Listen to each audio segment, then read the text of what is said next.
Hi, everybody, and welcome to the Renew podcast. Today, I'm super excited to have Nicole Jensen, and we're going to start off with her pop quiz question. So, Nicole, your pop quiz question of the day, this is very controversial in my family. I don't know about yours, but what is your favorite Thanksgiving side? By far, green bean casserole. Green bean casserole is so good. The little crunchies on top. Yes, it's everything about it. It's sinful, it's cream soups and all the things that, we don't eat on a regular basis. So yeah, I love it Yeah. so much. My favorite is the sweet potatoes with marshmallows on top. I feel like it should be a dessert. And I'm the only one in my family who eats it and they make it just for me, so it makes me still feel like a kid? Right on. Kevin's mom used to make that. And so we don't have that anymore, but it was always a family staple. So I hear you there. Well, green bean casserole is just as good. Yes, yeah, absolutely. Well, welcome to the Renew podcast presented by Rent Spree. This podcast is a featured offering of Renew, an initiative that aims to elevate female voices, share insight on how to navigate industry challenges, and showcase the remarkable achievements of women in real estate. I'm Lauren Martin, the founder of Renew and lover of all things girl power. In this episode, I'm thrilled to be talking to someone that I have looked up to for a very long time, Nicole Jensen. She's the CEO of RealMLS in Florida. Nicole is widely valued for her leadership, her technological advancements in all of the different organizations, and her fun-loving nature. Nicole, welcome, and thank you for taking the time to speak with me. It's truly my honor. I know that this has been like a long time coming, and so I'm very, very happy to finally be with you today on Renew. I'm excited to talk about all things industry. Exciting. Well, to get us started, I would love it if you could share with our listeners just a little bit about you and your background, how you got into real estate, and where you are today. Absolutely. Well, it really all started, quite frankly, when I quit college. That is sort of it's not as if anybody ever wakes up and says, like, you know what I want to be? I want to be an MLS executive. And so we all got here probably very different ways, but I had taken time off of college and I had went and nannied for a summer. And when I came back, my mom was like, you've always liked real estate. Why don't you talk to Patty about helping her out, which was back in my hometown. And so I started doing like in-house closings and answering the phone for a local real estate company. And that was like, honestly, 30 years ago, 30, almost 31 years ago now. And so I did that for like 6 months. And then I sort of said, like, I need to go back to college. Like, what am I doing here? So I went back to UNL in Nebraska. And because of my knowledge now, based on the real estate transaction, I just called a couple of real estate firms and was hired as like sort of an agent service representative and front desk person. Got my license for a few years and was sitting at like an open house. I was holding open houses for other realtors. And I kid you not, nobody believes this story, but it truly happened. I was like in a really nice, like 1990s suit, like a cross with the two buttons. Yeah, those are And pretty. it was fancy. It had like chiffon sleeves. So I was trying to act Ooh, all the part. yeah. And a couple came in and they asked me where my parents were. And I was like, maybe I'm too young to be in this position. And so when Doug Rothaus, my mentor and someone I look up to very much, they were hiring at the board office. And Mhm. that's what Mike Elgert was like, hey, they're hiring at the board office. Why don't you go over there and talk to Doug? And so I did, and he hired me as the MLS administrator. And so that was sort of my entry into the MLS world. And that was in 1997 after having kind of dabbled in real estate for 5 years. And then gosh, it was 2010, and I was just finishing up my master's degree in organizational management, thinking I was going to take the world by storm by getting overeducated. And Yeah. Doug moved to Omaha, and he was like, do you want to apply for the CEO position? I was like, well, what do I have to lose? Mhm. And so that was sort of my entrance into becoming a CEO of a realtor association in MLS. And then I was at RAL, Realtors Association of Lincoln, for like 18 years, and I was sort of like, I need to go do something else and meet other people and sort of spread my wings. And it wasn't because there were a lack of amazing people in Lincoln. It was just sort For of like sure. I had been doing the same thing in the same building with the same people for almost 20 years. And I was like, I need to go see what else is out there. So I moved to Palm Springs, California, and I was the CEO there for a couple of years of both the Realtor Association MLS. And then the opportunity at MyBor in Indianapolis opened up. And so I thought that was a great entrance into a larger market. And I learned just an amazing, a wealth of knowledge from Shelley Specchio, another one of my mentors, who has just taught me so many amazing things about leadership and such. And then here I am now, and that happened in 2020. And so in 2020, in the midst of the pandemic, I got a call from Marilyn at Wave Group, and she said, Jacksonville, Ron Steffen is retiring. And I said, no.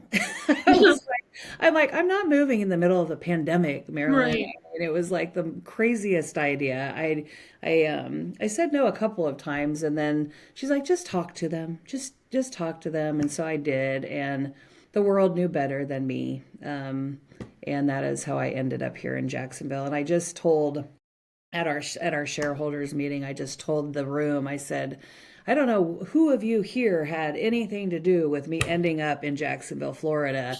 I would like to thank you all because it's just amazing here. Like we have water, and I love anything water. If I could live on a boat, I would. And the people are fantastic, and the organization is supportive of all my crazy ideas, um, and so that culminates 31 years. I just covered 31 years in 3 minutes. Well, that's impressive. And I bet that the weather is feeling nice there right now compared to what it would have been in Indianapolis, I'm sure. Yes, and Nebraska, and even Palm Springs gets a little hot, so it's beautiful here right now, and Yeah. no complaints. Yeah, So I didn't know that. Are you from Nebraska? I am born and raised my I whole didn't life. know that.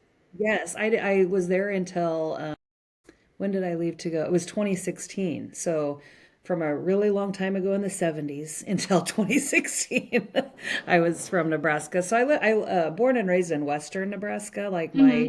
my grandparents were homestead farmers out in Holdridge, Nebraska, and I lived there all the way Lexington, but I lived out in Western Nebraska until I went to UNL in Lincoln for college. So yeah. You know, I have to say, I don't think I know many people from Nebraska, so Well, that's really cool. now you do. Well, I've known you all this time and I just didn't know. Yeah, Nebraska is kind of one of those places that everyone says, "Oh, I've been to Nebraska. I drove through it one time." That's sort of what Hmm. we're known for. That and Husker football. And Hmm. everybody that knows me knows that I'm like a huge Husker football fan. We do an industry trip once a year that we go back, and Doug and Kyle are there, of course, and then Tommy Coffey lives there. Stephanie Hill comes back because Lauren Hill actually went to I UNL for didn't know that. college. Yeah, so we have a whole like industry meetup, but Nebraska is actually like extremely progressive Hmm. because they are lean and mean. They're like Hmm. they have I don't know, maybe 4,500, 5,000 realtors in the state, and so they can get some stuff done. Yeah. Going to school and getting overeducated, and it's something I think we don't really talk about enough, especially for a lot of the young listeners who listen to this podcast. Me in particular, I wanted to go back to school and get my master's in economics, and I think it was my dad that was like, "Why? Why would you do that?" And I was like, "Well, I don't know. I just want to know more." You're And right. he was like, "Well, what are you going to do with it?" And I was like, "I don't know. I feel like there's just this urge to go back to school to get educated just to get educated and then like you don't really do anything with it." Right. And I've struggled with, I mean, I think that when I made the decision, I was sort of surrounded by a lot of friends who are like wanting to be principals in elementary schools and Yeah, such. And I mean, to be a principal, you you basically have have to. to have your master's. Yeah. Yeah. So it just became sort of like the norm. It was like, well, of Yeah. course I'm going to go get my master's because Angie and Diana went and got their masters. And so I Of just course. sort of followed their lead. My master's, interestingly enough, is it's sort of like the reason I picked it was because it's organizational management. So it literally teaches you how to manage any Yeah. organization, but it also had this like emphasis in economic development. Hmm. And that has been like my I love it a little, like it's strange that I love it so much. Economic development, like how cities are built and how decisions are made. And That's awesome. oh my God, it was so enlightening. It is, and really, especially for the commercial side of the business, because I ran the commercial broker committee and we had a really good relationship with our partnership for economic development in Lincoln, and had we shared our CIE data, our commercial Yeah. information exchange data with them for their site selector website. And I had a chair on the LPED board because of that. And so that, I always, it's one thing that I really miss that I actually just talked about to my board of directors about we really need to try to get involved in that aspect of the business because we have all of this data Yeah. and it's so we hold it really close to our chests and we need to sort of like I was chair of the data share pag, but I truly believe in highest and best use of data, Yeah. and I feel that we as an industry have done for a good reason. I mean, it wasn't because we just were trying to be protectionist, but more so that like because it's our asset, it's our greatest asset, so we don't Right. want to give it away. But when you look at economic development, for those decisions to really be based on accurate, timely, transparent data and showing where all the growth is occurring and such, and empowering your city and county governments with that data, I think is an opportunity that not all of us lean into fully. Yeah, I definitely agree. At Rent Spree, we're starting a little bit to just like look at our own data and look at trends to see where are people moving from, where are they moving to, what is something that like a renter would be triggered into buying. And we all have so much and nobody does anything with it. So I think it's so Exactly. important for people to start utilizing it and totally. I feel like every company is very protective over their own. It's a huge asset. Yeah. And you have to protect it, right? I mean, it's not like a free for all, like just give it to anybody. But Right. I think especially when you look at city growth and investment in our city by large companies and smart growth and all Yeah, of those things that are really important to community and wide use of land and smart use of land and all of those things. exactly. I mean, it really is such an important topic, and I think that we all as MLSs have an opportunity to sort of arm our county and city governments with some really good data on which to base their decisions. Yeah, definitely. I mean, it's just there's so much opportunity to help people. Like, Yes. even for the data that we have, a lot of people don't even know they have the ability to purchase.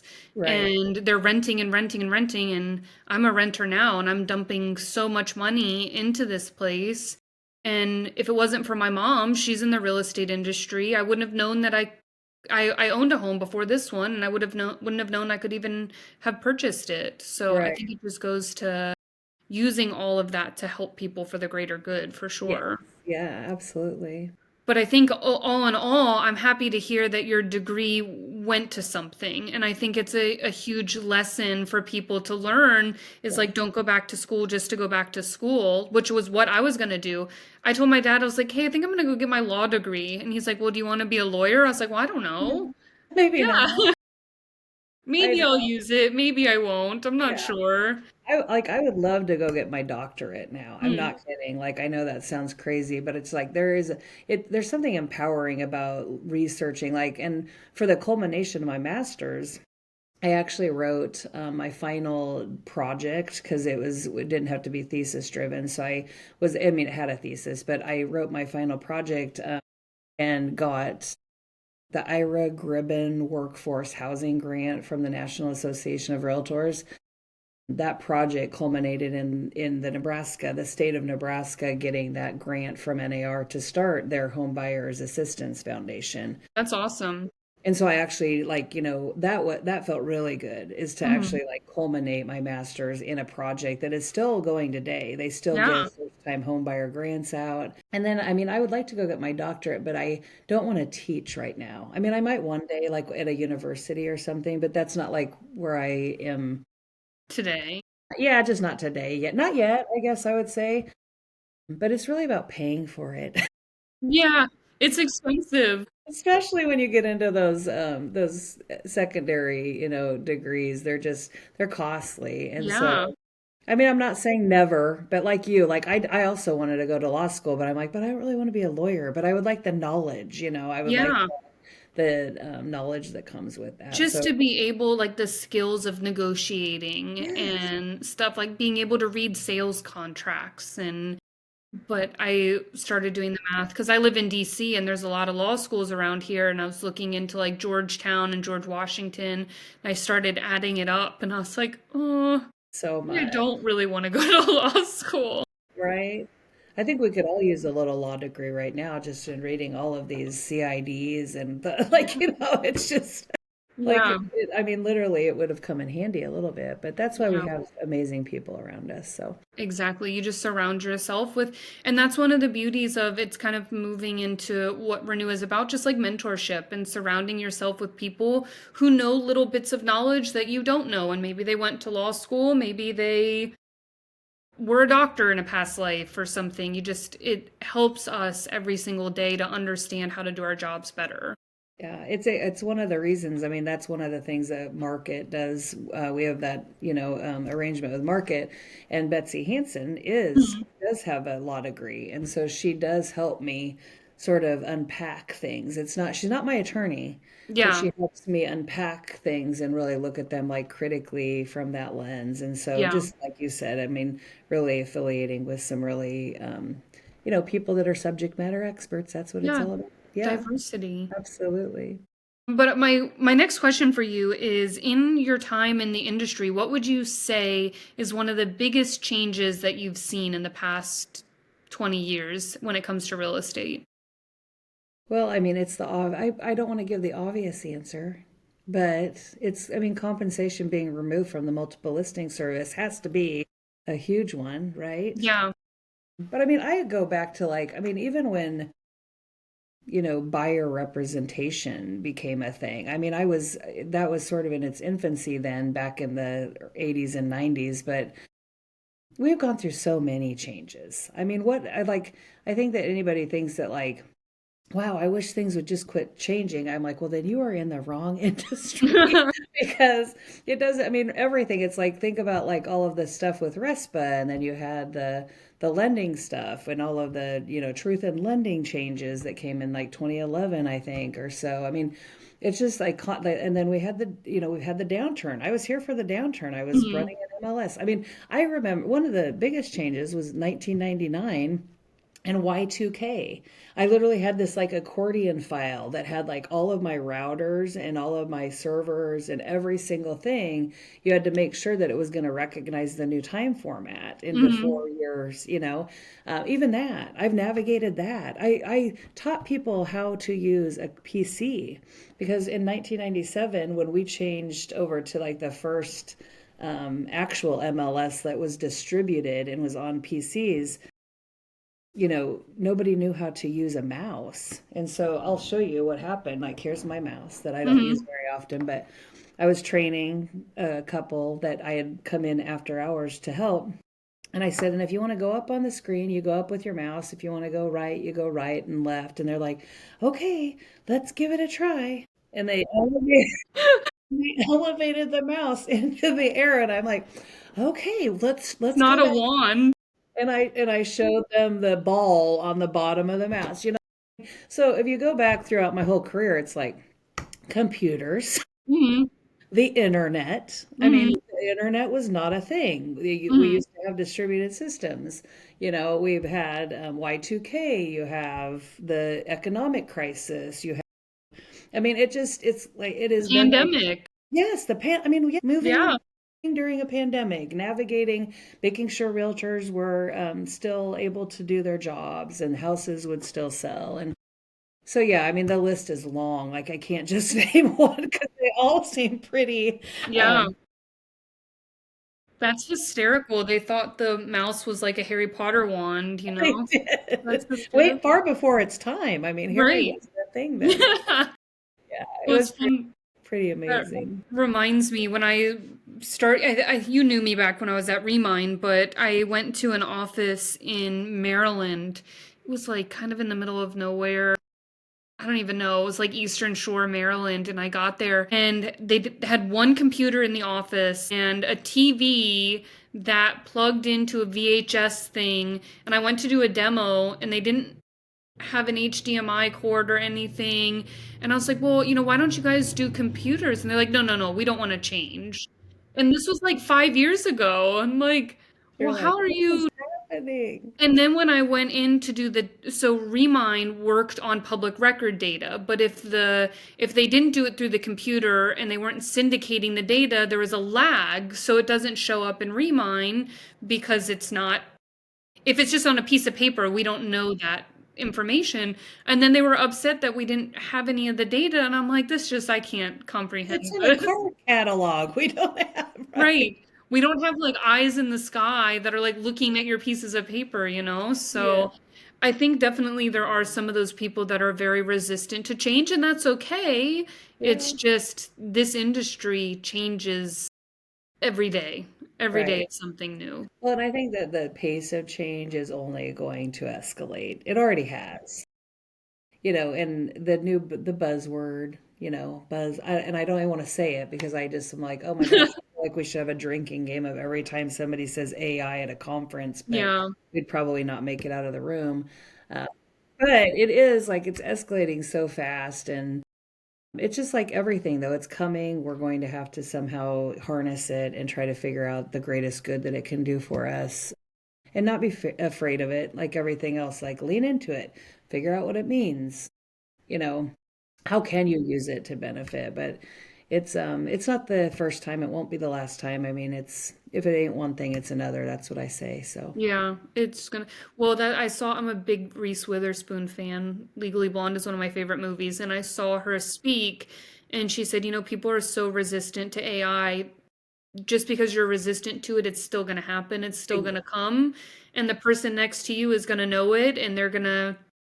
She said something. She said everybody's worried AI is gonna take your job, but what's gonna take your job is the person that knows how to use it, not exactly. AI itself. Yep. So. Harness it and use it to empower yourself But because I will say every conference, I know it's all that we're talking about. yeah, it's a That's lot right. of AI. I think, and I just read something. It was like, and a few years ago, it was what was crypto? Blockchain, Crypto, blockchain, blockchain. NFTs, Yeah, blockchain. Yeah, I'm like, now it's AI. yeah. But we'll So see it's what the always next going thing to is. change. Yeah. But speaking of all of this work and changes, I would love it if you would share with our listeners how you attempt to manage a work-life balance. Well, I don't do a very good job of it, quite frankly. I'm just going to readily admit it. I wish I did better of just really my whole career, honestly, of stepping back and prioritizing family and time with, if you have children, your children, because I feel like I sort of blinked and my son graduated high school in 2020 in the midst of the pandemic, which also is like kind of feels like it didn't happen because he didn't actually like walk a stage and Yeah, everything. We didn't have a graduation party, so I'm like, yep, that happened. But I just like, the only thing I do, the one thing that I do prioritize is that if I am home, which seems to be less and less these days, but if I am home in Jacksonville and it is a weekend and there is not a hurricane headed this way, which seems to also happen a lot lately, but I boat. That is mm, my one like solace because I can't, while I'm on my boat, I cannot do yard work. I cannot do laundry. I cannot clean my house. I don't take my laptop unless like it's something very special. So that's the one like thing that I prioritize is time on the water with my family, and we all enjoy it. And then we golf, and everyone's like, "You golf?" I'm like, "I've been golfing since I was 9." wow. I mean, that seems so normal to me because I guess in Nebraska we all golf because Mhm. there's not a lot to do, so we golf. And Husker there's a lot of games. land for golf courses. Tons of golf course. It was like a Wednesday morning golf league when we were 9 years old that Mhm. we go out to Lakeside Country Club and we learned how to golf. But so that's the other thing that the three of us really like to do. But I'm getting older, and so arthritis is creeping in on my body. And so when I golf now, I hurt for a couple of days afterwards. But I have not done a good job. I work too much. I mean, I admit it. I will be when I'm at home, I pretty much always have my laptop with me and or my phone. I need to set it down, Yeah, and it's hard. it's hard because it's always it's like it's waiting for me. If I Yeah, don't do it at night while I'm like have time, like watching the cooking channel or something, and I'm just working and it's sort of playing over here, then I know that the next day I come in and I have like this morning right before I got on, I just finished getting through my emails because I had been out Friday afternoon and all day Thursday. And yeah. so that's the problem with not having it. But I would say that somebody probably would tell me that's unhealthy. I don't know, but it's the Well, only way that I know how to do it. So. I think the pandemic was a blessing and a curse because one, I mean, obviously the pandemic was terrible, but Right. one thing that it did was it jolted us a little bit to be like, hey, I don't have to spend all day in the office. I can work from home. It showed companies that people are productive from home. So there was like silver linings, I'll say, to the pandemic. But once we shifted out of the pandemic and now we're back to normal life where we're going into the office, we're going work trips, and in this industry we travel a lot, Yes. we forgot that like we don't always have to be working from home too, like to Right. turn it off when you're at home. Yeah, we So don't the two separate. blended way too much. I agree. We do not separate workplace and home anymore. Yeah, It's just like this blurred area. Like I have an office up yeah, that I spent an enormous amount of time in during the pandemic.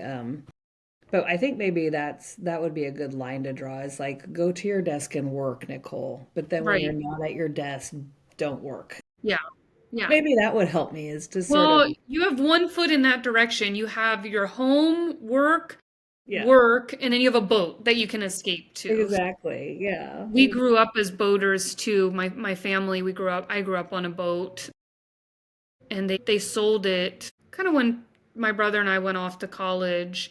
But it really just is special, You get all this time in one secluded place. Yes. And I don't know about you guys, but so many catastrophes happen when you're boating.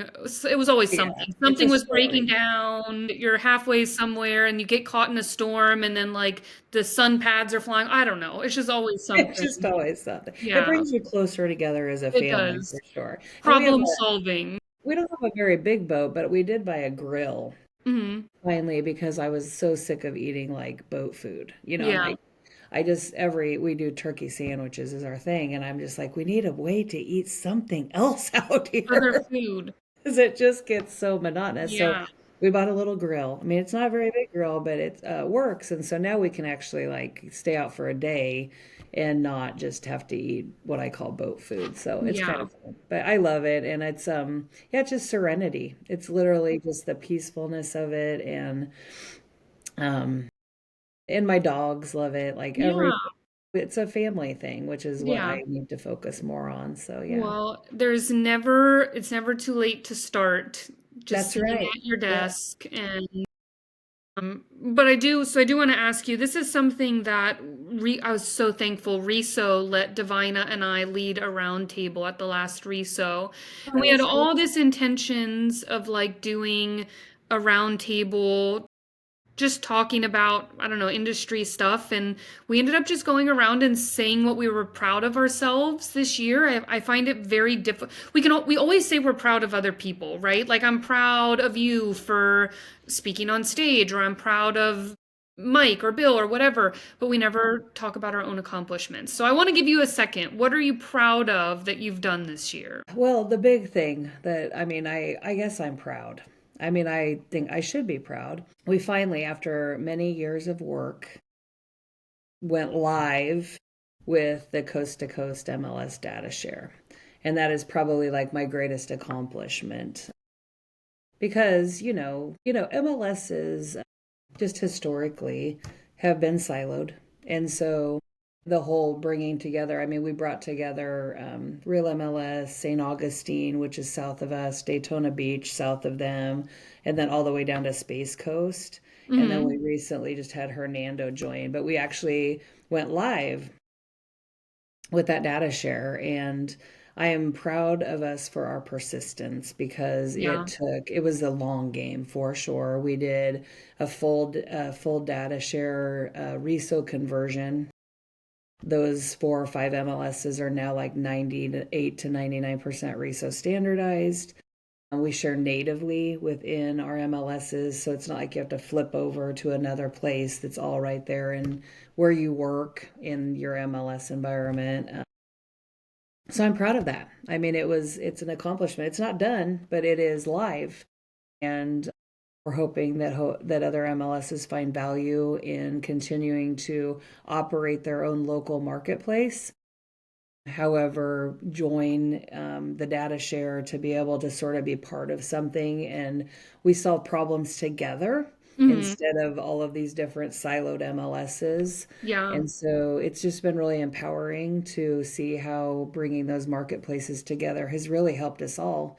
Even Yeah. Real, who is sort of the largest of the data sharing MLSs so far, we've learned a ton about commercial databases down from Space Coast because they have a really good, it's better, far better than ours.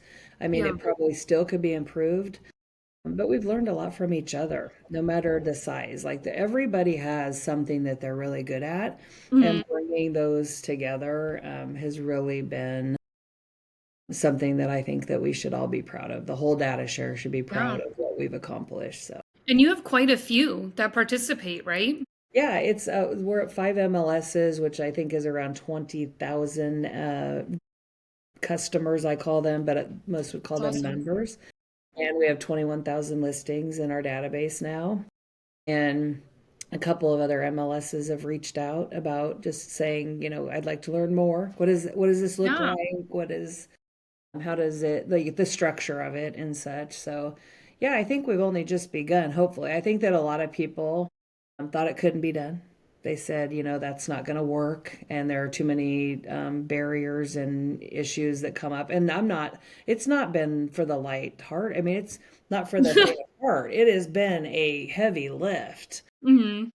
But I think that, like, when you look at that map and you see all of the listings lit up in the different colors and it's all available to all of those members now, I think that we're, breaking down the walls that the Yeah. MLSs have created for themselves over hundreds of years, 100 years. And, like I said, I know that people think that it's like, oh, you don't really believe that, but I do. I really do believe that, like, having data do its greatest good. Mm-hmm. Quite frankly, our data does its greatest good if the consumers of real estate can get to it, both through portals and through the MLS Yeah. experience. Definitely. Well, just so our listeners know, if anybody's listening and interested, how do they reach out to you about that? Yeah, Nicole at realmls.com. Nicole at RealMLS.com. And I would love to talk to anybody about it. We also have a website, which it's not the strongest site, but you can just email me, and I would love to. I'll chat to anybody any day about data sharing. Yeah.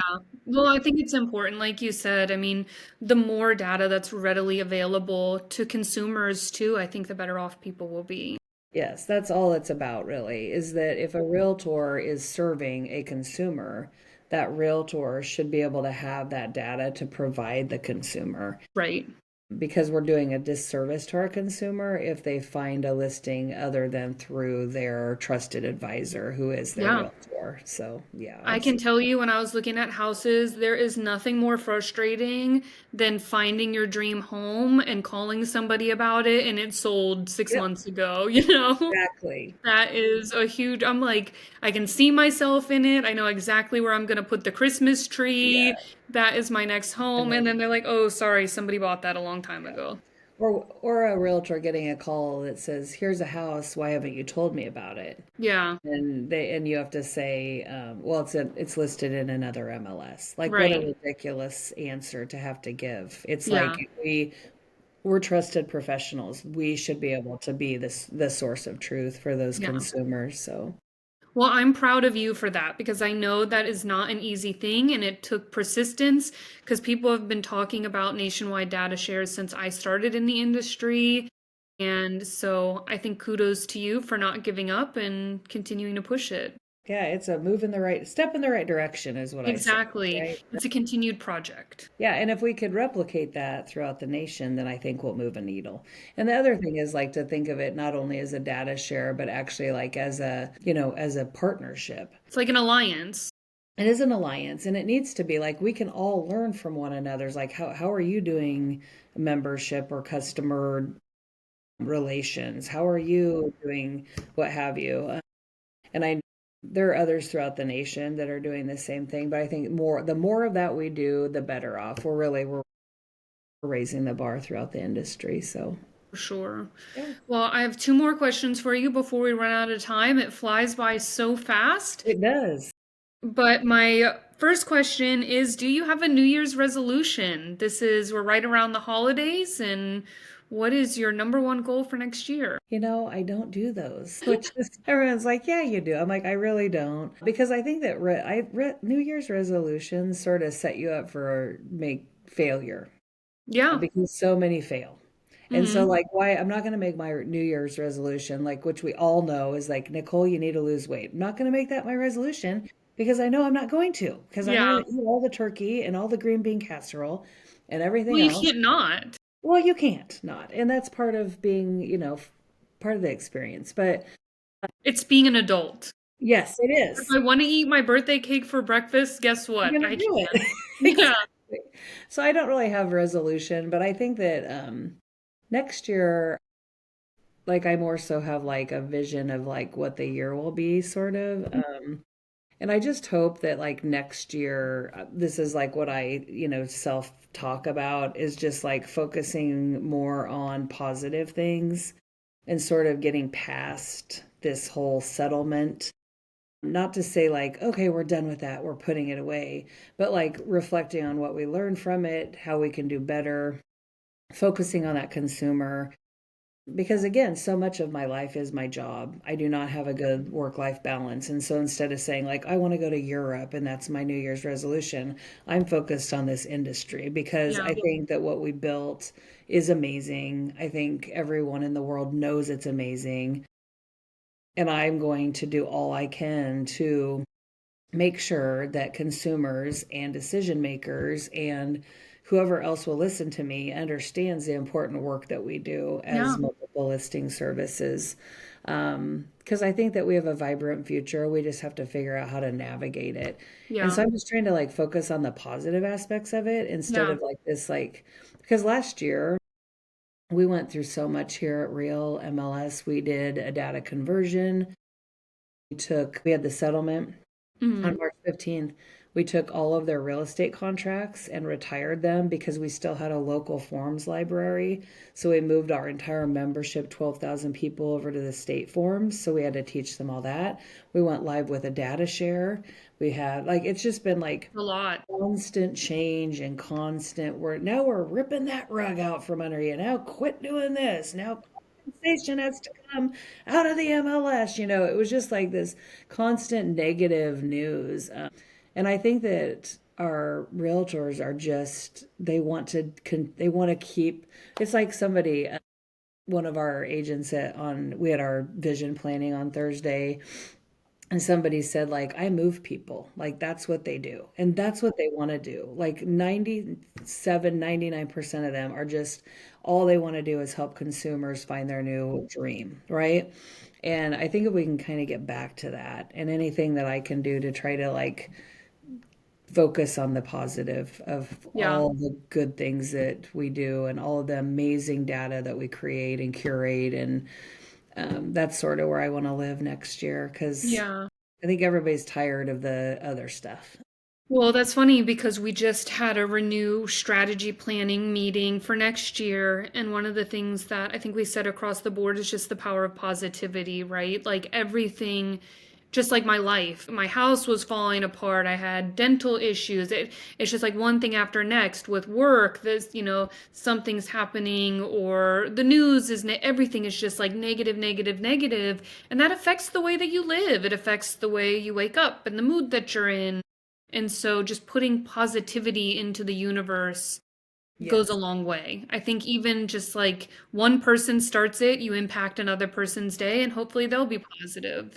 I agree. And I think the other thing that goes along with that is just like presuming positive intentions Yeah. and leading with kindness. Yeah. Like, we've all had it hard. It's been rough, and Yeah. let's give everybody a break, Yeah. Let's listen to the vendor who wants to tell you what cool things they're doing. Yeah. Just sort of lead with kindness next year because Lord knows we've been through a lot. Yes. Well, the last question that I have for you, this is the question I end every single one of my podcasts with. If you could go back in time and give advice to little Nicole, your younger self, what would you tell yourself? Probably, I would say to not quit college the first time, but that answer would have been then I wouldn't be sitting here today because quitting college actually, oddly, which I don't want this to be.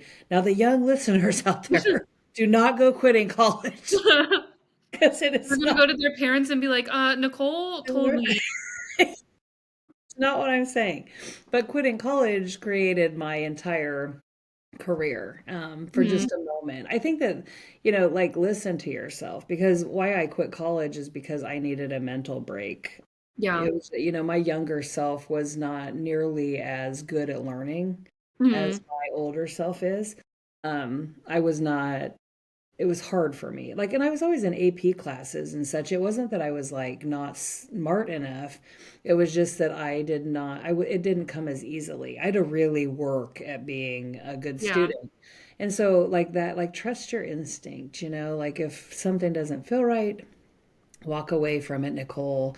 If you don't feel bad, like I felt so guilty over quitting college. I literally, like, it probably was even harder on me mentally, but quitting college created this career, and then when I went back and finished it, it was like I could write a paper and watch a TV show while doing it because it was like my brain had grown up, and I think Mhm. that we focus so much on like, and maybe not as much now, but like you leave high school, you go to college, you go, like it's like this path, and it doesn't have to be that way. Yeah.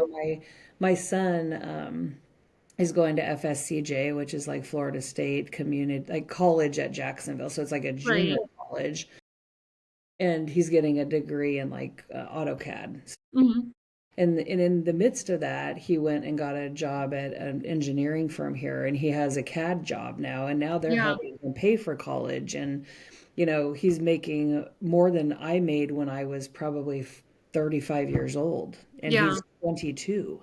And so, like, I think that, like, trust yourself, like, Yeah. listen to yourself, do what feels good to you, do what your heart wants you to do, because it all works out in the end. Like, I think our destiny is our destiny. That's what Yeah. I think. And I just think so. It just varies on the paths that we take to get there. Yeah. What's Yeah. gonna be is gonna be. Yeah. It's just the journey along the way.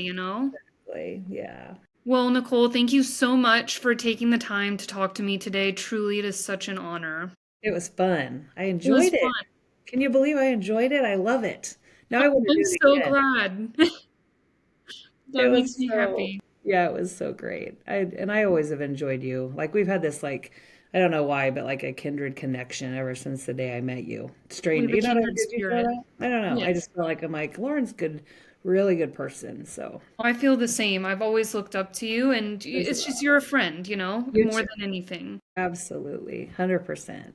Well, thank you for joining. And for everybody who is listening, thank you. This is our last podcast of the year, which is crazy to me. So happy holidays, everybody. And we look forward to seeing you next year. And please, please, please make sure to like and subscribe to the Renew podcast on whatever pod platform you listen to us on. Happy New Year. And until next time.